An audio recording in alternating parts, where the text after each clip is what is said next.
think that teaching about change management is one of the most important skills that we cover in that workshop because all of us in our lives, in our organizations, and our small businesses are constantly dealing with change. And whether you deal with change well or you deal with change poorly can be a make it or break it for your organization. So it's just a really important topic. And the place I'm coming at that from is that I worked at Sierra Nevada University for about 15 years. In the 15 years I worked there, I had 7 different presidents. I was the executive vice president and provost.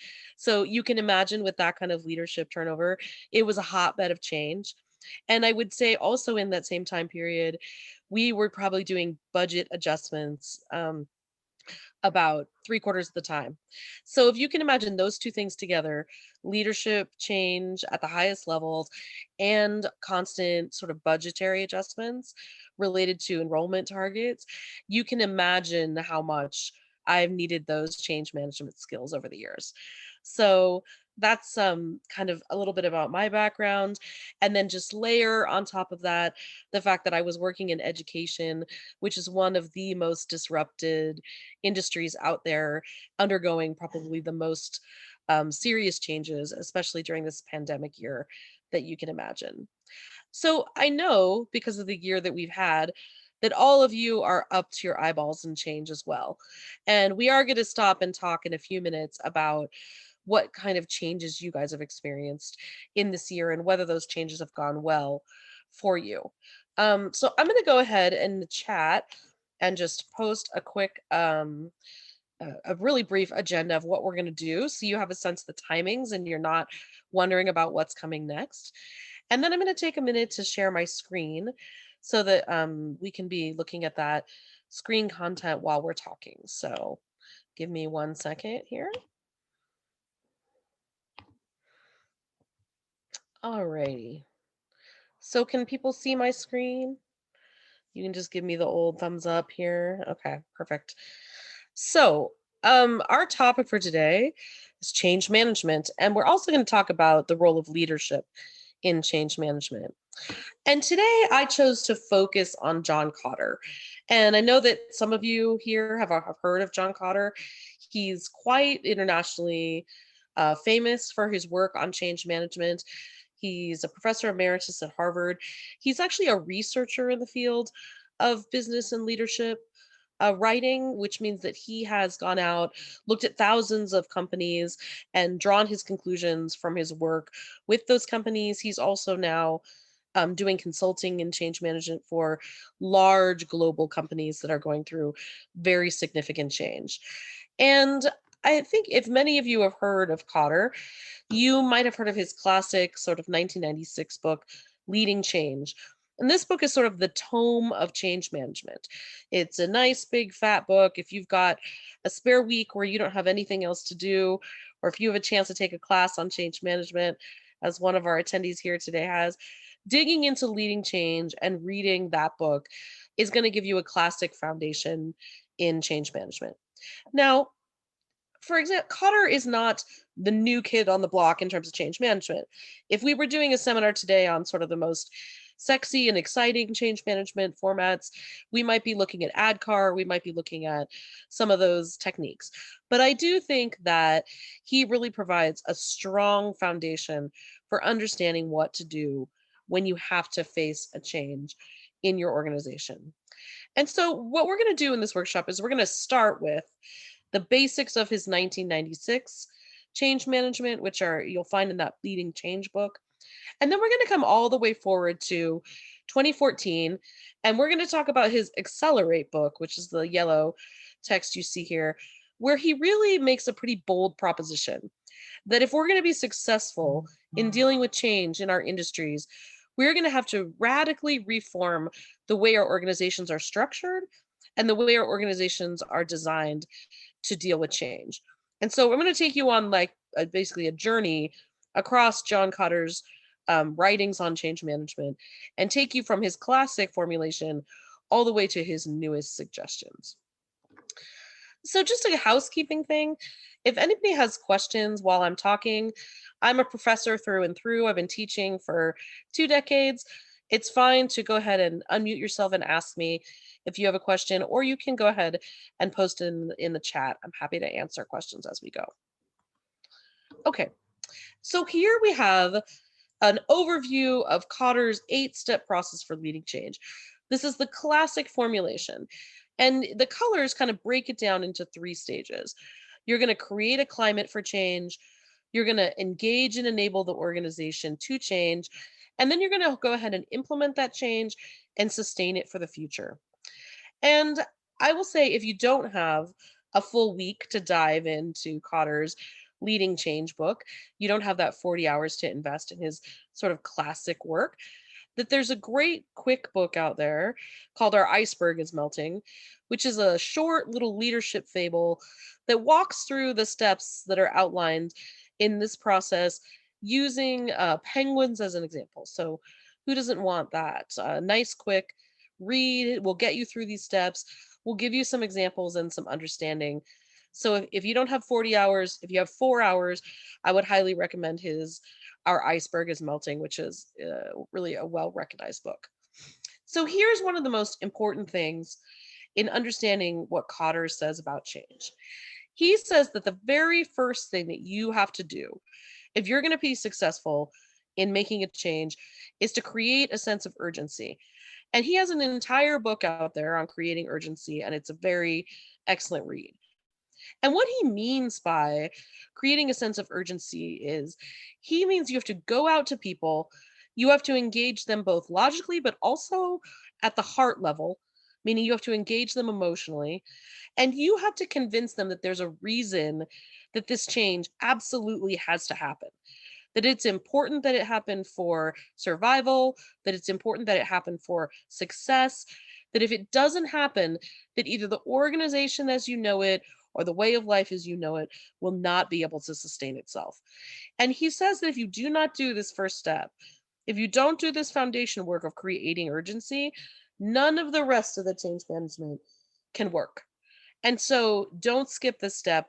Don't skip the time that you need to spend on this step. And this is going to involve showing data. It's going to involve talking to a lot of people. It's going to involve looking externally at the world around you and really talking to people about why this change has to occur. So in Our Iceberg is Melting, the reason that the penguins have to make the change is because their home where they live is actually being affected by global climate change, and it's melting, and their way of life is going to disappear if they don't make a change. And there is a ton of time in that little book spent on making the case for why everyone needs to acknowledge this and get on board with doing something different. So once you've created this sense of urgency, this idea that change has to happen, the next thing is that you have to get people ready to help you make the change. And so Kotter recommends that you form a powerful coalition. And this is actually one of the areas where you're going to see a significant difference between Kotter's older work, which we're looking at right now, and the work that he does in 2014. And so just keep that idea in the back of your mind that there is a difference between his older work and his new work on this. A good guiding coalition has a variety of different people on it. It has people from different levels in the organization. It has people from different geographic locations if your organization is spread over multiple places. And it should have people that have position power, people that have cultural power that people want to sit down and have a beer with. It should have your people that are in command of all your data. It should have your excellent storytellers. It's a diverse group. The more diverse your group, the more diverse your coalition, the more likely they are to have influence and success in helping you guide this change. And then finally, you need to know what change you want to make and have a vision for that change. And Kotter is kind of famous for saying that if you can't describe your vision to someone who's never heard anything about it in 2 minutes, then your vision isn't clear enough yet. So you really spend some time on that third step, creating that clear, communicable vision for change that you can easily share with people and get them on board with. Okay, so that's our first layer. We've done these first 3 steps, and what we've done in those first 3 steps is create the climate for change. So there's a sense of urgency, People know why the change needs to be made. There's a coalition of diverse people that are going to help us make this change, that have different kinds of influence in the organization. And finally, we have a clear, easily communicable vision for change that we can get across to people and engage them with emotionally at any time that we need to talk about why the change is happening and what that change is going to be. So once you have that, you can move on to sort of your green steps in the middle, which is communicating and enabling the organization to make the change, engagement. So once you have the vision and it's easy to communicate, you have to share it as broadly as possible. And I think this is a very interesting thing about Kotter that makes him a strong change management expert, is that he really focuses on communicating, communicating, communicating. You can't just share this at the executive committee level. You can't just share it once. You have to talk about the vision that you want to enact at every opportunity that you get, over and over, to as many people as possible at all levels of the organization. It's incredibly important that the most people possible are on board and understand what your change would be. Then the next thing he says is then you have to empower people to act. And it's not just empowering people to act at the top of the hierarchy. You have to give people the power to act throughout the organization. If we're talking about our iceberg is melting, the vision that the penguins develop is that they're going to go from living on this single iceberg that's always been their home to being a nomadic group. And they empower some scouts to go out and see if they can actually collect enough food to feed the colony using this nomadic lifestyle. Okay. So he comes in and he creates an opportunity for the scouts to go out and act. They have success and they're able to show the rest of the penguins that this vision of a future nomadic lifestyle will work. So that's his sixth step, which is create quick wins. You empower people to act, and then you make sure that the people that you've empowered to act are successful, and you start talking about those wins throughout the organization. So going back to these steps and summarizing, you have your vision, you're communicating it clearly and broadly to people throughout the organization, you're engaging them both logically and at the heart level, they're emotionally invested in the change, you're empowering people to act in a specific way with a specific goal throughout the organization, and then you're going to experience some quick wins that you're really going to talk about throughout the whole organization as you try to make this change. And that's what we're doing in the middle, where we're engaging and enabling. Okay, so here's a place where Kotter says, don't make a mistake. He says one of the biggest things that happens in change management, one of the reasons why good processes eventually go bad, is because people let up too quickly. They create those short-term wins, they experience them, they celebrate them, all really, really important. And then they let up too quickly. They don't keep pushing for more change and bigger change. And they don't keep building on those small victories that they had. So as you move into the red section of implementing and sustaining change, this is what you have to do. You have to take those short-term wins. You have to build even bigger wins on top of them. You have to keep pushing for more change. Once you've gotten the ball rolling, use your momentum to keep going. And then ultimately, you're going to build that change into the culture. You're going to make it permanent.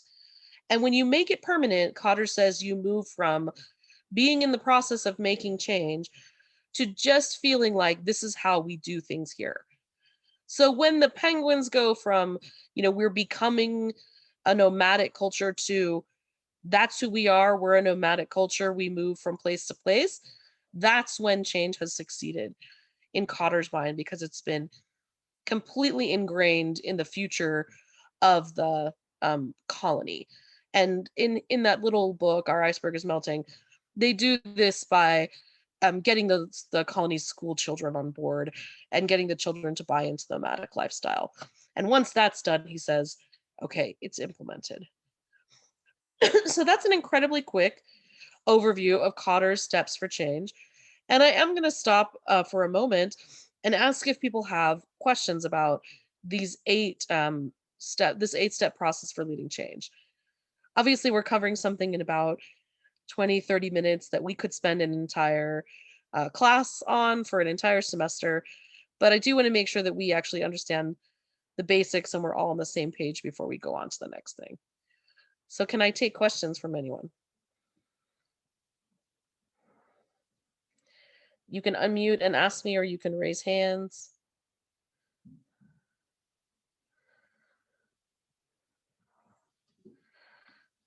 Okay. Well, if you don't be shy, if you change your mind, I'm still here. I'm going to go on to what our next little discussion is going to be, which is talking about changes you've made this year. So I'm going to give you about 2 minutes here, and I'm going to ask you to brainstorm a change that you've made this year. This can be in your organization, it can be in your personal life.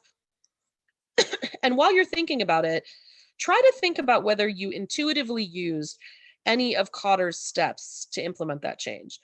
Did you create a sense of urgency? Did you have a guiding coalition help you? Did you really spend time clarifying the vision of the change? Were you good about communicating it? Did you enable others to act on that change? Did you have some short-term wins that you celebrated there? Did you build upon that change and did you implement it in the culture of your organization? Any of those 8 steps that you might have used when you made this change yourself. And then Karen's going to go ahead and snap you into breakout groups. And in your breakout groups, you're going to do 3 things. You're going to give your change either a thumbs up, it worked, it's effective, it's still there, or a thumbs down, it was really rocky, it was hard to implement, it fell apart immediately. So just a quick thumbs up or thumbs down, don't go for the middle. And then you're going to discuss in your group, if it was a success, what the most important reason was for the success in the change. And if it wasn't a success, what the most important reason was for that failure of that change. And then finally, you're going to see if anybody in the group, either you or anyone you're in conversation with, can help you link back something you did in that change to one of Kotter's steps. And then we're going to come back and discuss. So does that make sense? I'm going to go ahead and put the things you're doing in your breakout groups in the chat box. And we'll have maybe about 10 to 15 minutes for you guys to work in your breakout sessions. And then we're going to come back and have a discussion about all these changes we've experienced. Okay. So Karen, they're going to take their 2 minutes of brainstorming time to think about a change they've made while you put them into breakout sessions. And once you're in your breakout sessions, you can start talking and I'll be along to say hello.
Looks like a couple people still need to join their breakouts recording. Well, welcome back, everybody. I hope you had good breakout sessions. Thank you for letting me come in and crash them. And I was hoping that at least one person from each breakout session would share one of their changes.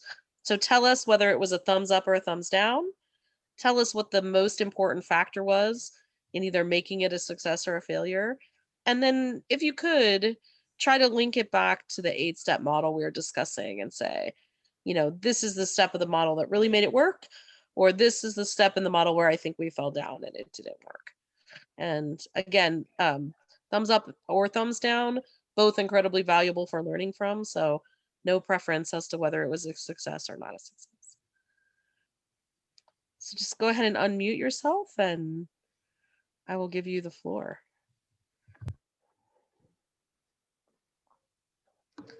Someone from group one want to start? Breakout group one? Okay. And I'm happy to share. I told the group about kind of an ongoing project at my organization right now to try and kind of revamp our remote onboarding and remote kind of team culture work, which have been a bit neglected over the past year and could use some love. I was a remote hire, and so I had some direct experience with what could be improved there. And it is very much a work in progress. I'd say it's a thumbs up so far, but it's really too soon to cast a final judgment on the outcome. And we are very much on steps 1 and 2, creating urgency, which has been helped by the fact that we have some more remote hires coming on in April. So there's kind of an external sense of urgency. And we're trying to take advantage of that. And then also we're working to form a coalition, kind of have a small group that's slowly extending, having conversations about, what's missing and what we want and how we think we can, convey the message to the management team, and then also, bring the rest of our colleagues on board and build buy-in. So tell me a little bit about who's on your guiding coalition. Who is it, and how did you pick them? Well, it started just me having conversations with one other person who was also a remote hire, and just like kind of sharing some of our frustrations about what's been. So you had people who have been there, people who really understood the sense of urgency. Okay. Yeah, and then we just kind of started expanding those conversations at first individually to talk to other people that we work closely with who have been with the organization for a while in some cases and really valued the culture that existed in the office. Great. And who have longstanding relationships with some of the management team, and who would be effective messengers. Awesome. Okay, good. So you've got like the new people that really felt it. You've got the people with the organizational history that have connections to management. Seems like you're doing a good job building that diverse coalition. Step by step so far. Fantastic. Okay, someone from my second breakout group, do you want to share a change?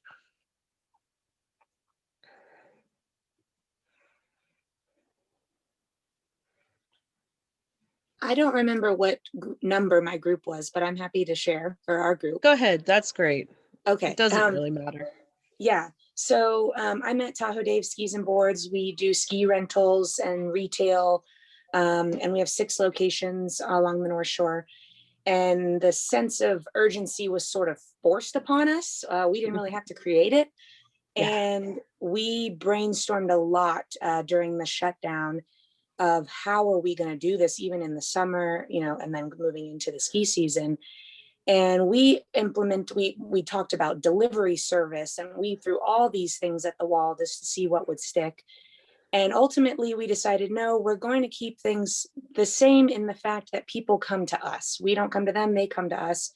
But we changed a lot of things as far as doing things outside. We allow people to check in outside, and then they can just wait until it's their turn. We also allow people to return outside, because a lot of the times you're returning, you don't need to come into the store. You're trying to drop it, get to the airport, whatever. So the outdoor returns and check-in have been phenomenal for us. Some of the locations that have the space and the layout that allows have even done drive-through returns, which our customers love. They're just in their car like, okay, drop it and go. And I was telling my group, this was such a success. I mean, it was as many thumbs up as you could possibly put up. And so much so that we're going to continue to use a lot of it after COVID. And it not only did it help our employees feel safer, but also our customers, everybody really seemed to love it. So it went about as well as it possibly could, thankfully. So you're all the way at the top of that change process where you're trying to implement it permanently in the culture. Correct. Right. Yeah. So what would you say, what challenge are you facing in terms of implementing it permanently in the culture and taking it forward into the future? Anything that you're sort of, this is the thing we need to overcome to make that happen, or is it just full steam ahead? Gosh, it really just worked so well. I don't even know of a challenge as far as these changes go that we're going to have to change. We built these little like shanties, we call them, like you're ice fishing.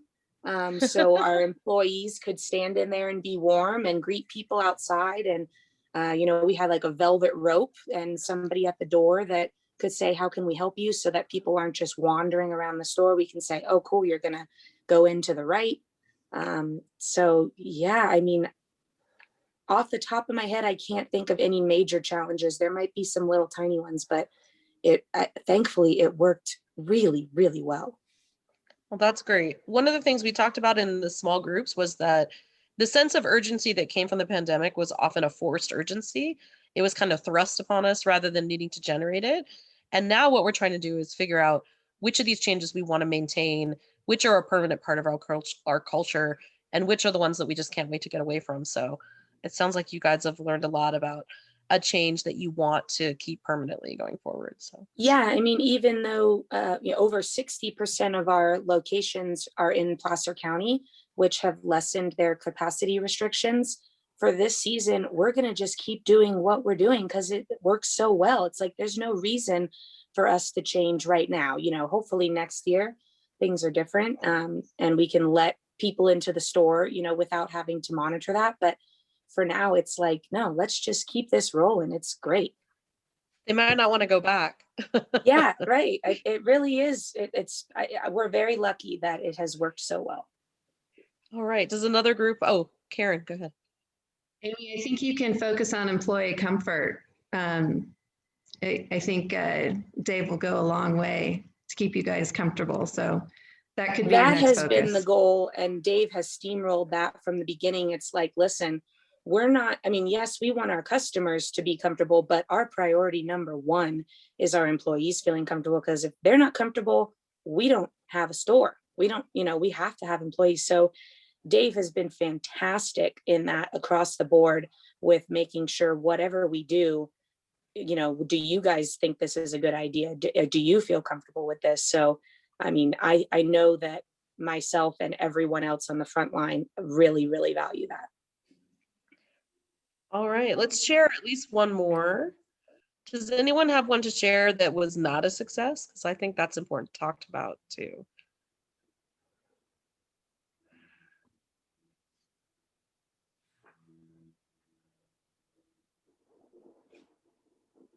Nobody? I'm just going to let my group know that Emily, who went first, is my colleague. So I'm going to let you guys jump in because we're talking about the same situation in case you're like, huh, how interesting.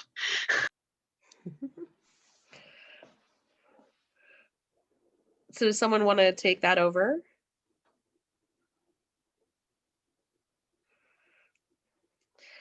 If not, we can go ahead and take our bio break and then jump into the second half of the workshop.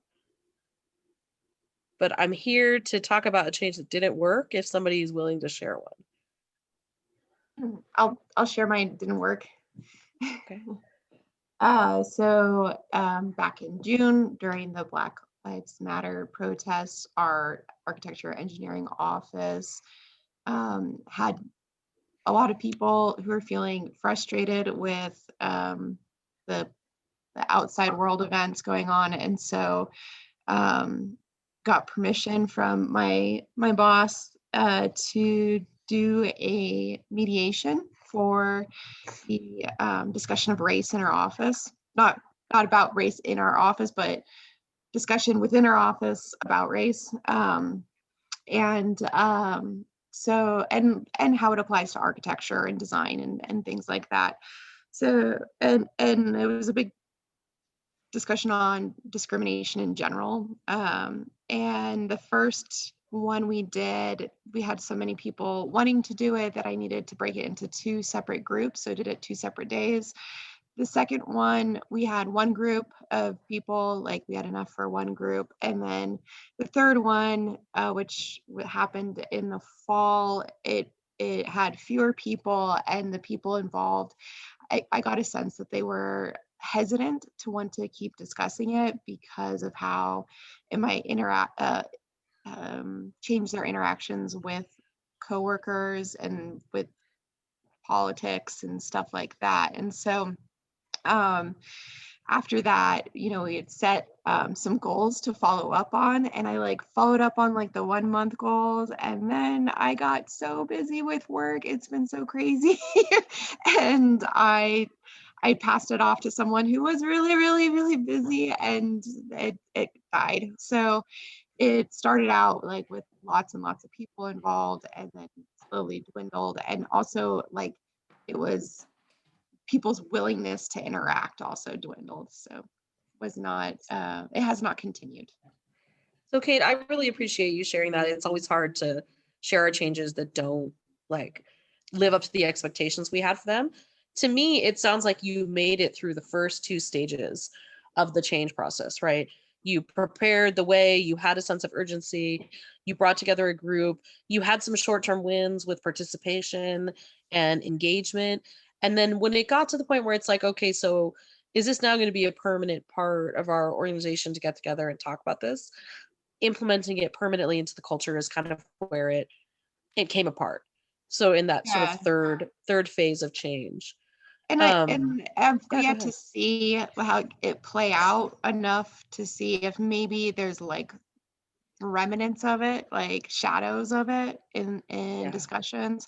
But as far as a like structured thing, it dwindled. So if you were going to do it again and you were going to try to get past that sort of third phase and really get it to stick, what do you think the critical difference might be? I don't know. That's a really great question of where, like, why it kind of fell out. I think partly it was timing and being able to carve out time to give it structure, and other people having time. Yeah. So I think if it had the intention of dwindling and being like, all right, we're going to have this session, this session, this session, and then this is going to be like what remains afterwards and a goal there, then it would have had success. So maybe it was more of a need for realistic goals. An exit plan, not committing to do this thing forever, but saying we're going to do this thing for a bounded time period where it's really needed. And then, we can end this series and see if there's someone that wants to start a new series or continue this down the line. Yeah. That's an important factor to think about. All right. So, I had built in a little bit of an idea that we might have a break. Do you guys need a break, or do you want to just keep going with the content? If you want a break, put your hand up and we can go cameras dark for about a minute or 2. Okay, let's go cameras dark for 2 minutes. We'll come back here at 10:12 and we're going to do the second half of the workshop. We'll talk about more non-traditional change.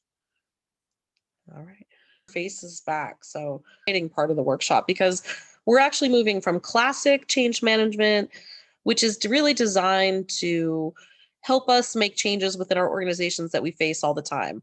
So imagine implementing that new IT product. Imagine launching our new line of services or products. Imagine reformulating the way we sort of work on a remote versus a face-to-face schedule. All of those kinds of changes that we make to sort of deal with the day-to-day operations within our functioning organizations. But Kotter back in 2014 was starting to see that as good as this process was, it really wasn't enough to deal with just the amount of change that was coming at organizations all the time. And it also wasn't necessarily working to deal with all the strategic challenges that organizations were facing. So he still believed in the model, but he was seeing increasingly that it was inadequate to deal with the really big change opportunities that were out there. And so the quote that I have on the screen right now is really Kotter's recognition that the 21st century really required a totally different solution. And then the solution looked a little bit something like this. So I know that this is a crazy graphic, but what Kotter has actually decided, as he's done more research on organizations going through really significant change, is that in our organizations, we're mostly organized around hierarchy. There's a leadership and management team at the top. There's different divisions. They're organized around job descriptions and tasks. We have a bit of a silo structure. And all those things are really contributing to allowing us to be efficient about doing the work we do today in a repeatable way that allows us to meet our current goals. So if you look at the thing in this drawing that looks like an org chart with all those tiny boxes in it, that's what most of our organizations look like. The problem that Kotter identified is that organizations structured around hierarchy like that often have a hard time changing, changing quickly, and adapting to the biggest strategic opportunities that were out there on the horizon. And what he did when he was looking for good examples of that nimble, adaptable structure was he went to organizations that were in their startup phase. So entrepreneurial organizations, small organizations. And he says, this is often the most dynamic time in the life of a company. This is when job descriptions aren't as important as the big goal, that your position in the hierarchy doesn't mean as much as getting it done, as meeting the strategic objectives so we can get to that big goal.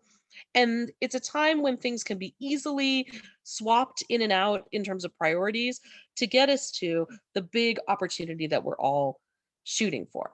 All right. So he's got this tension. We often start out in this networked sort of model in the entrepreneurial phase of our organizations. And then as we succeed, we build these hierarchies to help us be more efficient and to help us reach our quarterly results and to become repeatable in our work. But that as we establish those hierarchies, we become less flexible in terms of reaching out for strategic opportunity. So what's the answer? Well, what Kotter tells us the answer is that we really need to figure out a way to have both and going on in our organizations. We need the management-driven hierarchy because that's what gives us efficiency. It what gives us reliability in meeting our goals. It helps us to have budgets, to have job descriptions, to talk about metrics, to solve immediate sort of business problems. We need that management-driven hierarchy. At the same time, if we're going to remain nimble and we're going to remain flexible and we're going to deal with those strategic opportunities that are out there, we need to find a way of reintroducing this network model that we see in small entrepreneurial organizations into our businesses. And the things that kind of characterize that network are agility, constantly looking towards the future, constantly thinking about innovation. And then he talks about these 8 accelerators that are part of the network that I'm going to hold off on going through for a minute. But these two things need to coexist and they need to be meshed together in a way that they're supporting each other as opposed to fighting each other. So he says we need a dual operating system. The management-driven hierarchy is going to exist with the innovation and strategy-driven network in the same organization. Okay, it's a big idea and it's a complicated idea. So why would you want to do this? Well, what Kotter tells you is that you're going to need this network model so that your businesses and organizations can take advantage of the big opportunity that's out there. You can identify it, you can make a clear strategy for getting at it, and you can go ahead and implement that in your organizations. And if you're successful at this, that is going to give you the advantage in terms of your industry and your advantage in terms of succeeding in what your organization is built to do. So if you look at the 8 accelerators that are kind of around this big opportunity, a lot of it's going to look familiar from our process that we went through earlier, right? He still understands that you need a sense of urgency, But instead of talking about the sense of urgency in terms of crisis, Kotter has really transitioned to talk about sense of urgency around a big opportunity for success. So there's a reason that the centerpiece of his change management model now is really, what's the big success? What's the brass ring that your organization could reach out and grab? He knows that you still need a guiding coalition, and he believes still that guiding coalition needs to be diverse and needs to come from a variety of points within your organization. He understands that you still need a strategic vision and initiatives. And if anything, he's stressing even more so the need for that to be simplistic, for it to be easy for people to understand, and for it to be something that pulls at people's heartstrings in terms of an emotional connection to the opportunity. Here's one of his new steps. So where it says enlist a volunteer army, this is something that Kotter has really changed on. The guiding coalition was always a small group of people with the ability to influence the company. What he says now is that it is actually imperative that you enlist as many people as possible in your change mission as you can. He says you need to be convincing people that the big opportunity should be something they think about every day, that they can take action within their areas to move the company towards that they should be feeling personally responsible for evangelizing for the big opportunity to the people that they work with in their departments. And he says that only by having this volunteer army of people that are waking up every day thinking about the big opportunity for your company can you really get change off the ground quickly and in a permanent way. So that's a really important factor that's different from what Kotter was talking about before in terms of change management. And I think that's a really significant thing to think about as we think about how we can implement this in our own organizations. So then the rest of this is going to look a little bit familiar. You're going to enable action in the organization by removing barriers to change. You're going to change policies if you need to. You're going to move resources around. You're going to make it possible for this volunteer army to actually do the things they need to do in order to create change. Short-term wins hasn't changed. Doubling down on those short-term wins and making more change, and then instituting that change within the culture so that it becomes just the way we do things here, that's all stayed the same. But you really see a couple of critical changes in the model here. One, focusing on the positive big opportunity, and two, enlisting that volunteer army across the organization at all levels and at all locations to really bring the change to the forefront. Okay, so he also goes through and he establishes these change leadership principles. And I think this is important for us to think about. So when we talked about the hierarchy versus the network, we're really talking about an organization built for management versus an organization that's built for leadership. And when we talk about management, we usually focus on things like planning, budgeting, staffing. Management is really important in having effective, functional organizations. But you also need leadership. And leadership is kind of the hallmark of the network side of the organization. And when he talks about leadership, he really means motivating people, establishing a direction, building a strategy, and inspiring people to act. So he says it's very important in change management today that you have both management and leadership, the hierarchy and the network. So that's his first principle. His second principle is, and he says he undervalued this at the beginning of his career, that you need to really address both the head and the heart when you're talking about change. People need to see the data, they need to see the numbers, they need to know you've done your homework and that you're really making a change that makes sense in the competitive environment that you need to find yourself. But it's not just logic.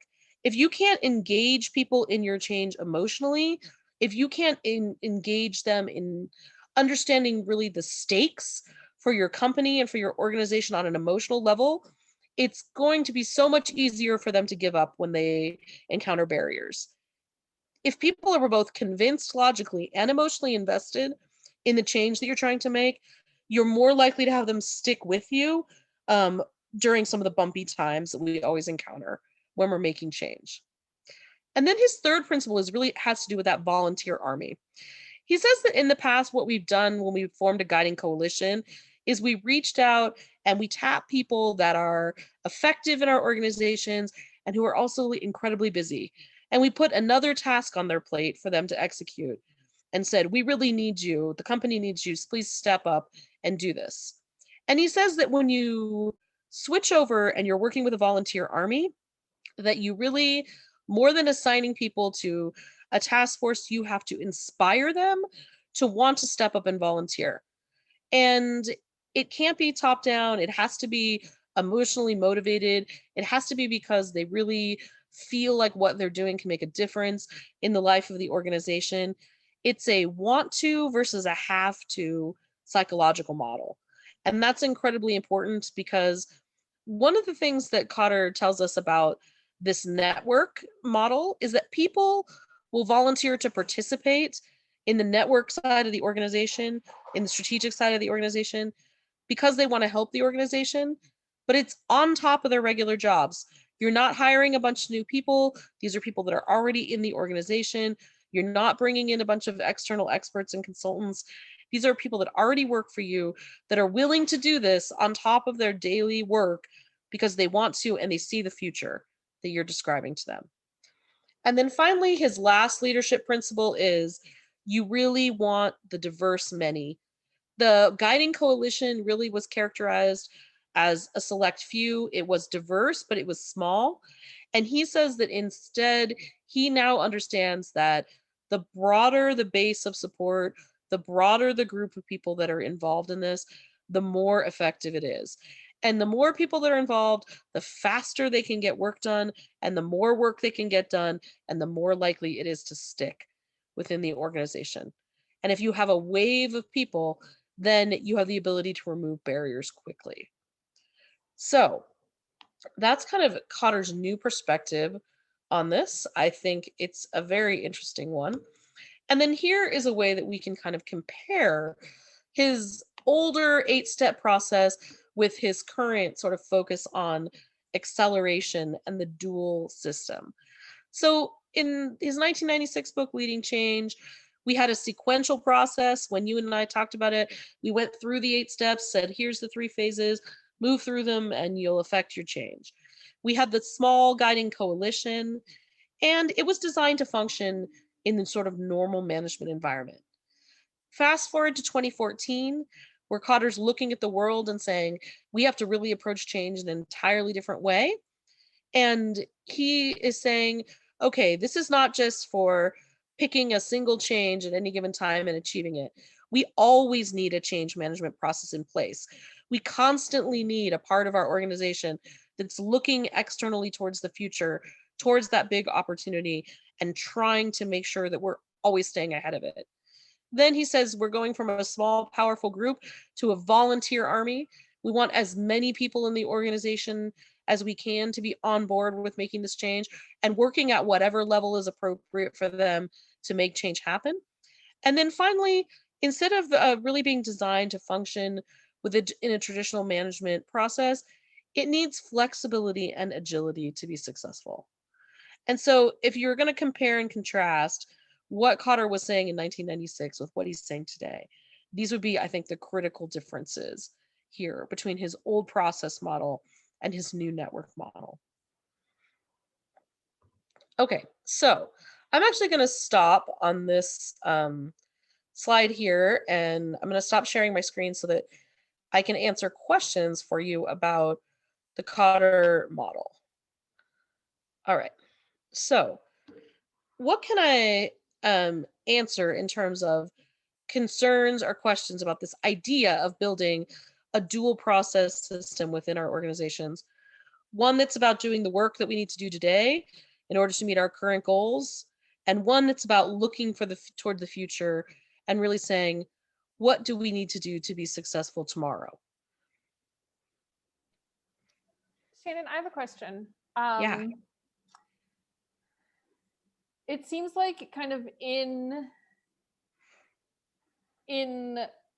an applied setting, like at a certain point, you need it to be someone's job to like, you know, like be, if you really want to like, you know, sustain change and like, you know, make it and maintain that future kind of oriented perspective, you need someone whose job that is. And how do you achieve that balance between like the two models, like, and kind of losing some of that innovation and nimbleness when you institutionalize the role?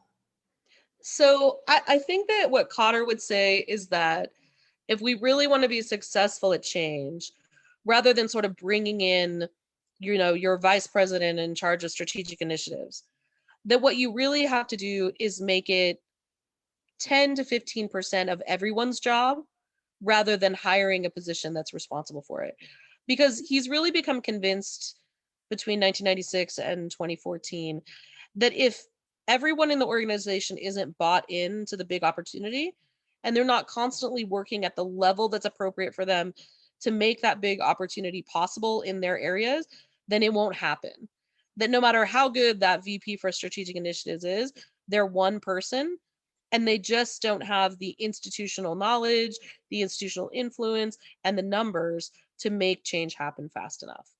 Now, that said, this notion that there needs to be someone leading this that's really focused on it, I think that Kotter would say that's the job of the CEO.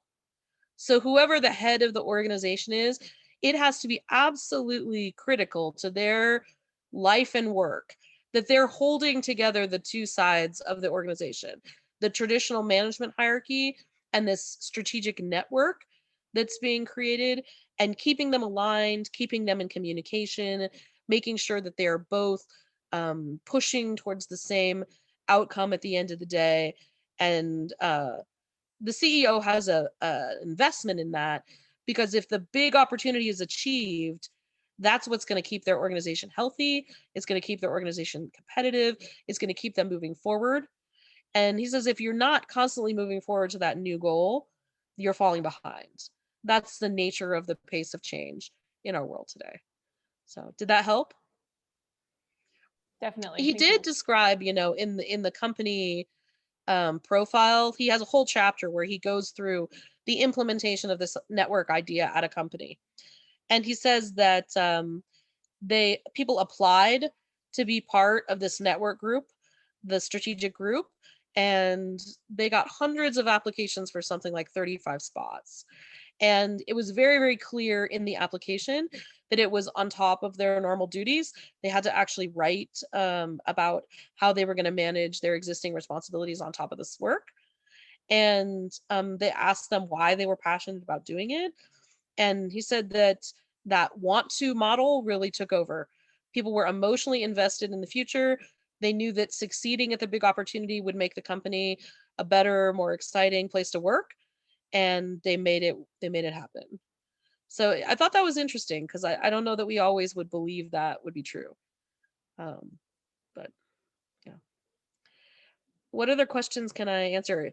Ultimately, he said it's about 10%, 10 to 15% of the organization that's involved in the network side.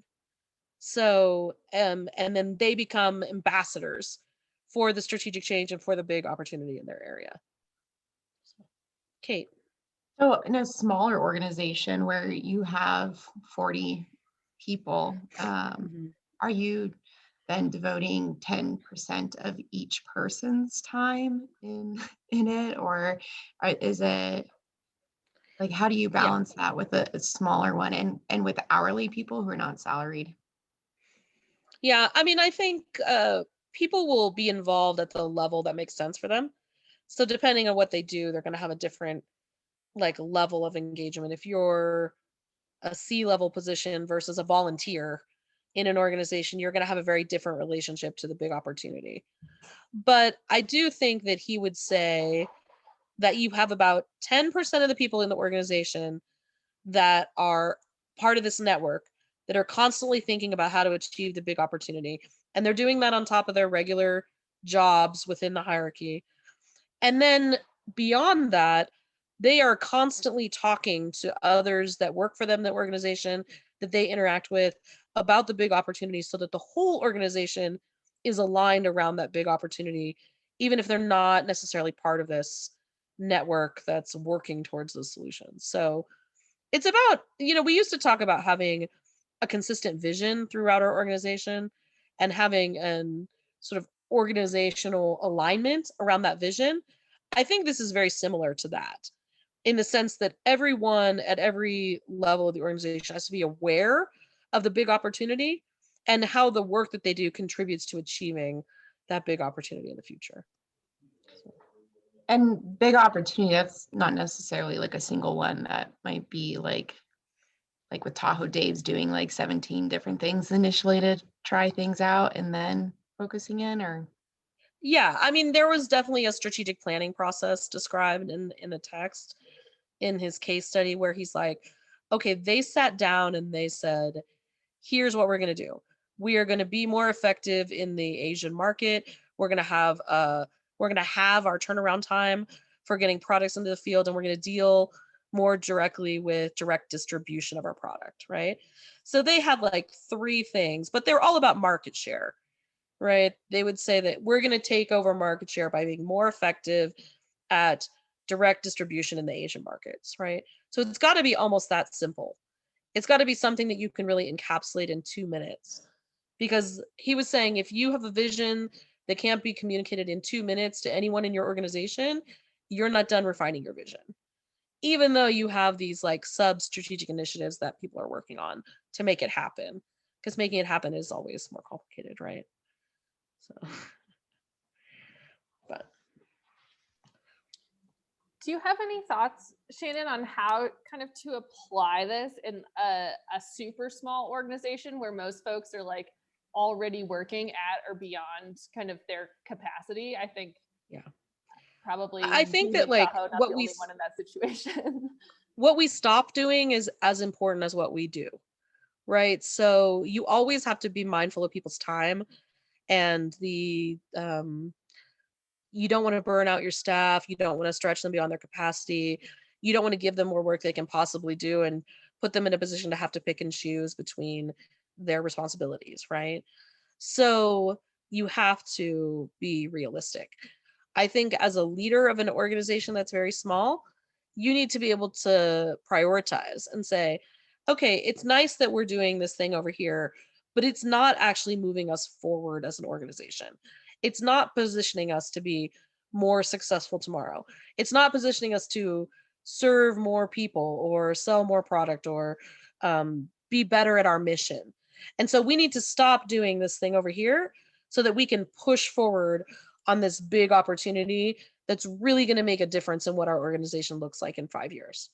You are going to have to pick and choose as either a leader or as a team what you do with your time. You can't keep just adding work and work and work to the same people's plate.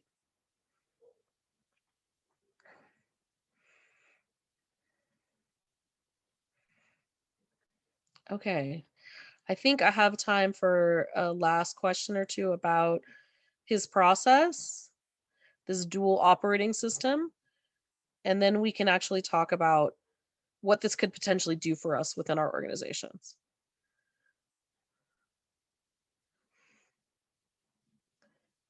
What's your biggest concern? Like when you think about if someone charged you with this tomorrow, go out and build this dual operating system in your organizations, what scares you most about it? I mean, I've been in this situation and been told that, and then ultimately what always seems to happen is there's too much work. And even if you were to work 50-hour weeks, you wouldn't get done your regular work, let alone this. So how do you like carve out time for it and not let it die, or deprioritize it? How do you say, I missed the deadline, and I also spent 3 hours a week just talking to people. Yeah. So having the people at the top of the organization understand that it becomes part of the work that has to be done, that it's critical, and that they're not just letting you get buried with an additional job on top of your existing job is what you'd be concerned about. Yeah, I think that's a fair concern. I think in a lot of cases though, what he's saying to the leaders of the company is if you don't find a way for your people to do this work, you will be irrelevant in 5 years, or you won't be succeeding at the same level that you're succeeding now because you're not changing to take advantage of the future that's coming at you faster and faster. You know, he sees this as absolutely critical to ongoing success and health in organizations. And so if you have a leader that really embraces that, then managing your workload is going to seem mission critical. So, does anyone have any concerns about communication between the network and the traditional hierarchy? If you've got this dual operating system, how are they going to stay in alignment? I think that's a concern that immediately came to me, is like, how do I know that the network isn't running off doing one thing while the hierarchy is, you know, working on something completely different? And Kotter does say there were some challenges with that in the beginning, that the network had a couple of solutions, barriers they wanted to remove that they started working on without finding out that within the management hierarchy, those projects were already underway in the company. And so suddenly two parts of the company were doing the same thing simultaneously in different ways. And that was, you know, upsetting and confusing. And he said they did have to come up with processes to make sure that when they came up with an idea on the network side, they checked to make sure it wasn't already in process on the management side, on the management hierarchy side. And so there were some growing pains around this system. So it wasn't without its challenges.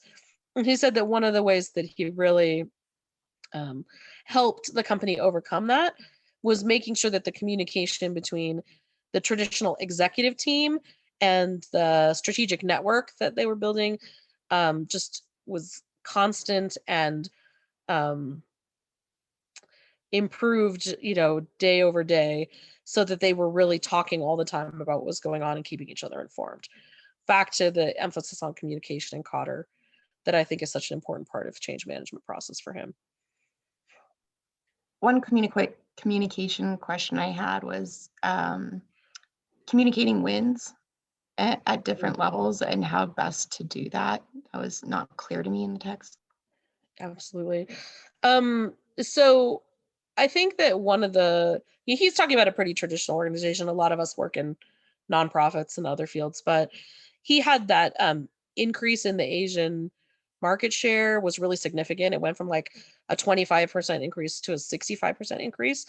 And he communicated that out. They said they communicated that out in the company through emails and through meetings and through basically all the channels that they had, even their annual retreat where they had a specific strategic focus that they were talking about. They used all of those channels to talk about that win, and also just informally communicated it. Everybody on the network side was talking to all the people on the management side about the fact that it was improving, getting better, they were achieving their goal. So he doesn't think you build new communication channels. He says you just use every communication channel you have at your disposal to talk about success when you have it. So, okay. So I'm going to throw this last question back up, and we're going to end thinking about what potential this has to influence our organizations. And here we go.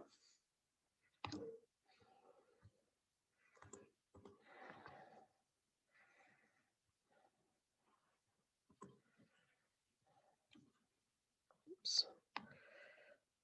Sorry, 1 second. I managed to crash my PowerPoint. All right, here we go.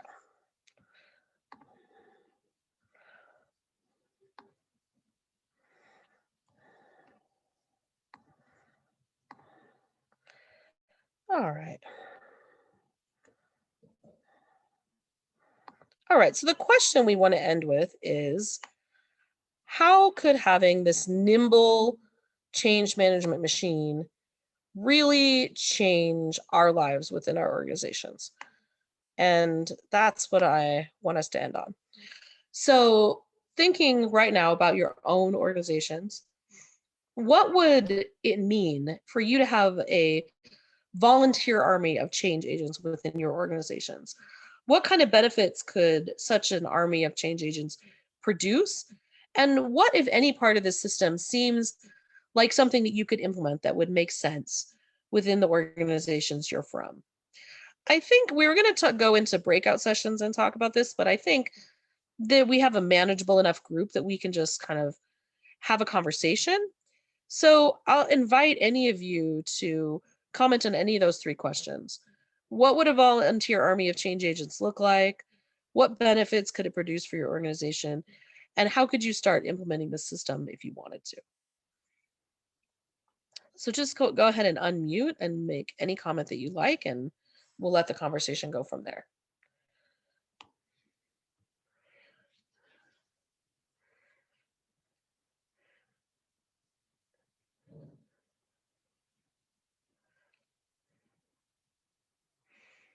Maybe we should start with, is there anyone sitting there thinking, I know what the big opportunity is that's out there for my organization and no one's working on it? Let's start there. Does anyone know that that big opportunity is there and just not have the means to actually pursue it within their organization?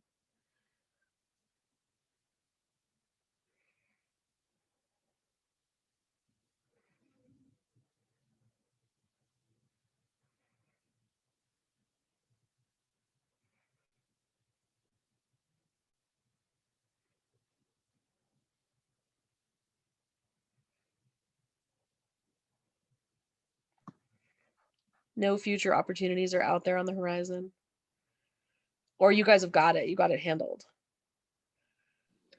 I'll say I don't have any thing that comes to mind, but I will say like having a volunteer, someone that could focus on that would be really beneficial, just because we saw with COVID and being forced to find things that, like I said, ended up working so well, that I think we would find more of those things where, we all are busy, we all have our own responsibilities, but there are opportunities for change that we just don't see because it's like, well, this is working.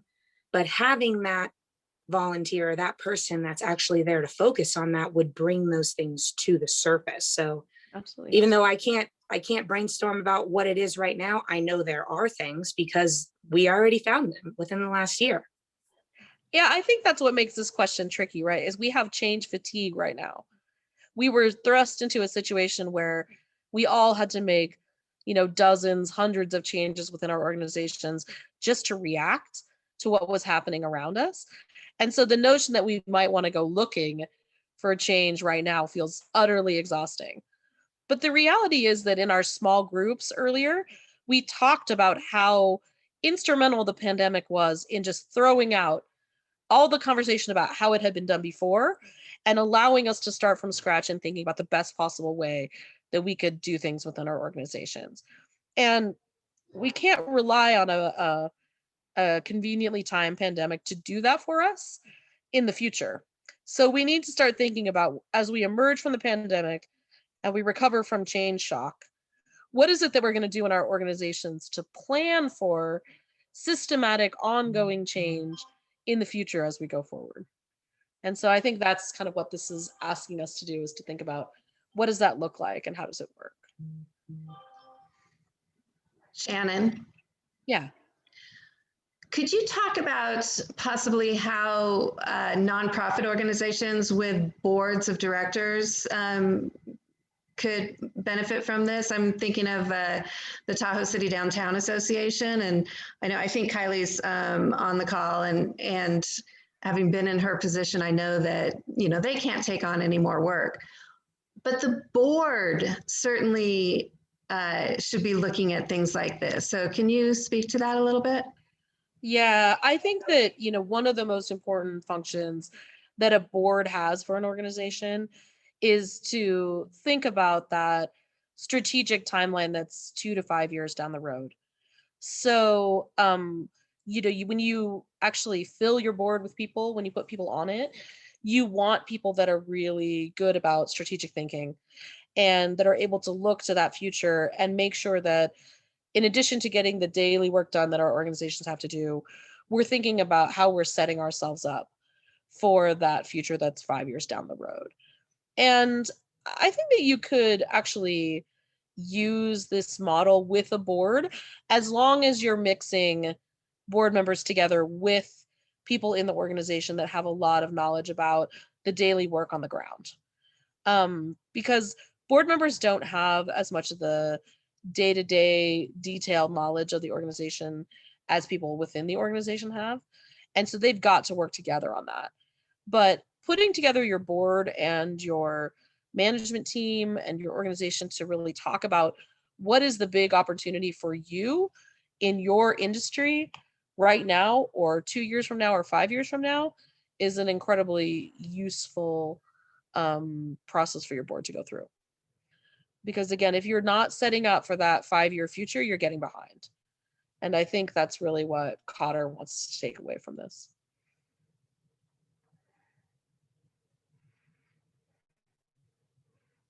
So, you know, there's a good description in the Accelerate text of the 2-day sort of strategic planning session that they use to boil down their big opportunity to a very easy to communicate message that can be shared with the whole organization. That to me seems like an incredibly useful and critical project that a board could take on. Helping to identify that big opportunity and to describe it in a way that can be communicated both logically and to the hearts of the people in the organization.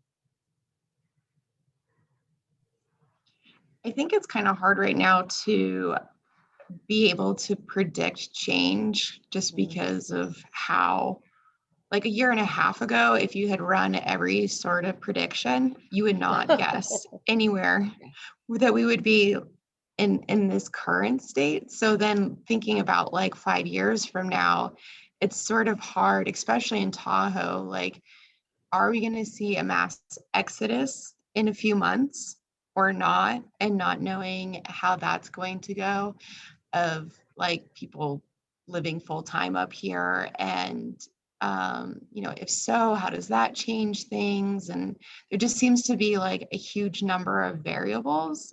And so like looking at opportunities, it seems like you would have to make up plans for some really drastically different options. Like what happens if everybody leaves and the building market collapses for my organization, and you know suddenly we're not like we're actually seeing a recession that we thought we were going to get a year ago.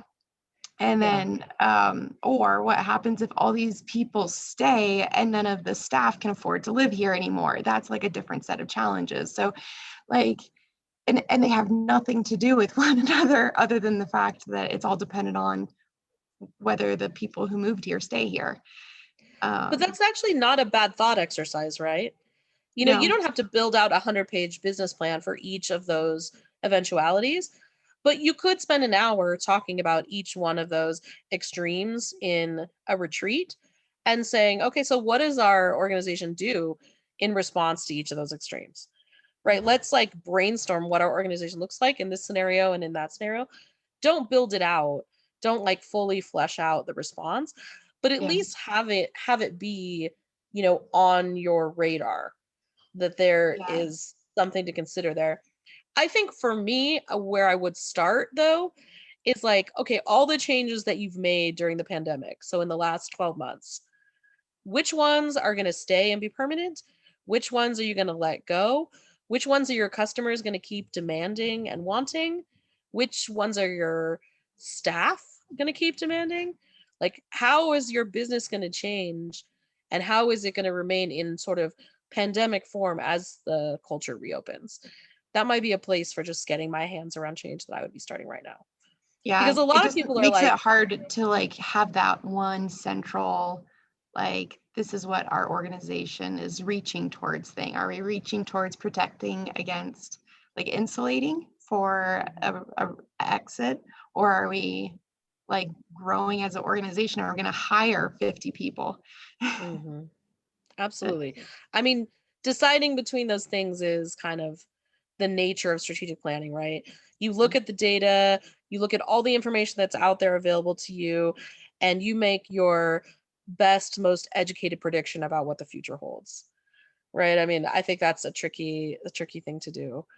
But this exercise of constantly preparing for change, I think that is very relevant in terms of keeping our organizations healthy and trying to build a permanent structure for always looking to the future for that big opportunity is something that could really give your organization an advantage in terms of its health, its success, its future.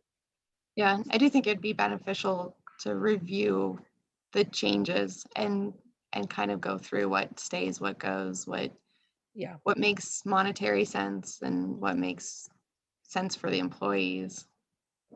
Because I think there's so many people out there right now that are like, oh, my workforce is almost vaccinated. We can just go back to doing what we were doing a year ago. And what they don't know is that their employees are at home going, oh my gosh, they're about to wreck my life again.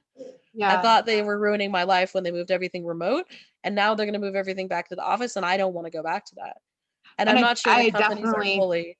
Yeah, I'm worried about going from work from home back into the office, and have read a lot about how, the people who are quick to go back, they're young, male, and they're going to advance their career faster because when you are in person, you get to do that more. I think that's like, I don't think that has changed. And so like the people who have kids at home that are going to keep teaching from home for another few months, like they're going to be disadvantaged of disabled people, or, it's going to create even more of a divide in the professional workplace of having like the people who go back and the people who don't. And Karen, that might be the perfect transition for you to talk about upcoming workshops, since we have one on introversion and extroversion in the workplace and how to make sure you're cultivating leadership in your introverted staff members. So maybe I'll turn it over to Karen at this moment to tell us about that. So yes, actually, that's perfect. We have 2 programs coming up that actually leads right into that. The next week, and actually it starts at 2:00 next week, is about dynamic meetings, both in person and hybrid meetings. And hybrid meetings are going to be a big deal coming up. It's a huge change that we're going to see in the next few months. And then, and Kim Webster is going to be teaching that next week. And then Shannon's coming back in 2 weeks to talk about introverts and extroverts. And this one is very interesting to me. I have friends whose kids have thrived at home, working or going to school at home because they're introverts. And I thought that it would be a good idea to tap into that and see how they're succeeding, and then how that all changes when everybody goes back out goes outside their house.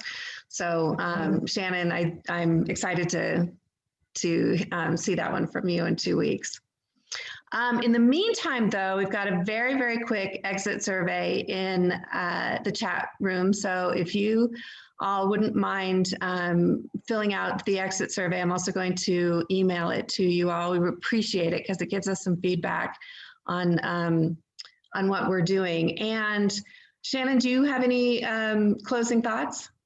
I just want to say how much I enjoyed the conversation with everyone today. It was nice to look at sort of 20 years of change management, process development. And if you have any questions for me, feel free to reach out to me directly after the session. I'm always happy to consider or continue the conversation. I'm putting my email in the chat for you all. It says needs permission. Okay, I need to work on that exit survey. I just did it very quickly on my iPad, so I'm going to email it all out to you. Sorry about that. So we are going to stick around for a couple minutes. I'd love to hear some ideas about what else you'd like to see from us, and have a conversation with any and all of you. Otherwise, it was great to see you all again. Thanks. Hi, Bentley. I haven't been able to say hello to you, so hello. Keep looking for that big opportunity and trying to figure out how to make it work. Thanks for joining us. And we hope to see you next week. Thanks, guys. Thank you, Shannon. Thank you. It's good to see everyone. Thank you. Thank you.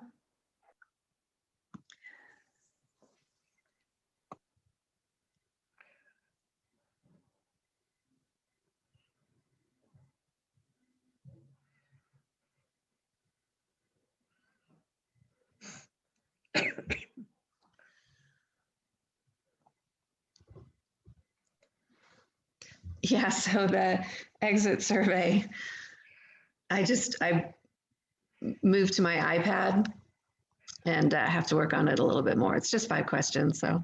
Oh, no problem. I'll be interested to see what people say. I do think people have a little bit of change fatigue right now. They're like, oh my God, I didn't want to look for one more thing to change. I'm exhausted. That was good though. It was fun. Yeah, fun to see everybody. So So I didn't I'm get- really looking forward to the introvert extrovert one. That one's going to be really cool. Yeah. Christina and I have really been working on that. So Oh, I'm so excited. So yeah. excited to see her. Yeah. Well, you continue feeling better and let me know, and we'll talk between now and then.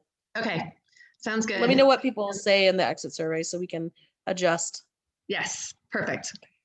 Take care, Karen. Thank you.